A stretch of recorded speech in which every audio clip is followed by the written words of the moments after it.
আমার ছেলে, আমার মেয়ে নাই, আমার এগুলাই ছেলে, আমার 3টা ছেলে শুধু। আপনি এই যে আপনার হচ্ছে যে শাশুড়ির সাথে পরীক্ষা দিতে আসছেন, আর এই বিষয়টা কেমন লাগছে? জি, আমার আলহামদুলিল্লাহ ভালোই লাগছে। আমরা তো দেখেছি অনেক অভিভাবক তারা হচ্ছে অপেক্ষা করতেছিল, যেন ওইখানে হচ্ছে মায়েরা ছিল বেশিগুলি। আপনি হচ্ছে একজন শাশুড়ি যাকে কিনা আপনি মায়ের মতো পেয়েছেন, জি কেমন লাগছে? জি, আমার ভালো লাগছে। অনেক ভালো, একদম গর্ব একদম ভরে যাচ্ছে আমার। পরীক্ষার আগে তো হচ্ছে যে একটা মেয়ের বা পরীক্ষার্থীর অনেকটা প্রিপারেশন নিতে হয়, সেদিক দিয়ে আমরা দেখি যে মায়েরা অনেকটা সাপোর্ট করে, মায়েরা সকাল থেকেই হচ্ছে অন্যরকম একটা টেনশনে থাকে। ওই ক্ষেত্রে আপনার ইনশাল্লাহ আমি যতটুকু চেষ্টা করতেছি আমি দেওয়ার জন্য, আরও যেন দিতে পারি, সামনে ভালো যেন দিতে পারি।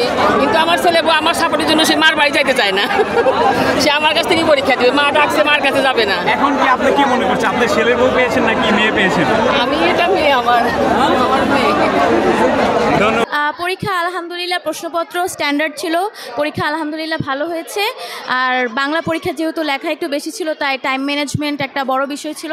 তো আলহামদুলিল্লাহ আমার পরীক্ষা ভালো হয়েছে। পরীক্ষা খুবই ভালো হয়েছে আলহামদুলিল্লাহ। প্রশ্ন বোর্ড স্ট্যান্ডার্ড ছিল, খুব কঠিন বলা যাবে না, আবার একেবারে সোজা তেমনও না। কিছু প্রশ্ন কনফিউজিং ছিল, একটু ডেপথ থেকে করা হয়েছে। আসলে 3 ফিট দূরত্ব তো ছিল না, তবে মোটামুটি ভালোই দূরত্ব ছিল।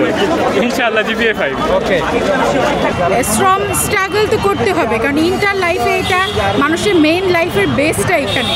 যেহেতু ইন্টার লাইফে ভালোভাবে যদি করতে পারে, স্ট্রং যদি ঠিকভাবে দিতে পারে, তাহলে বেটার কিছু করতে পারবে। সেই জায়গা থেকে বলবো যে ইনশাআল্লাহ আমার ভাই অনেক চেষ্টা করেছে, স্ট্রাগল করেছে, আর আমরা ফ্যামিলিগতভাবে অনেকটা সাপোর্ট করেছি ওকে। আলহামদুলিল্লাহ ভালো হয়েছে। কি প্রত্যাশা করছো? জি ইনশাআল্লাহ আল্লাহর রহমতে যদি সব ঠিক থাকে তাহলে ইনশাআল্লাহ 5 পাওয়ার আশা করতেছি। আর প্রশ্ন কেমন হয়েছে? জি, প্রশ্ন স্ট্যান্ডার্ড ছিল। হ্যাঁ, স্বাস্থ্যবিধি তারা যতটা পারছে, আমাদের জন্য যতটুকু তাদের করার ছিল তারা চেষ্টা করেছে, এবং হ্যাঁ সব ঠিকঠাকই ছিল।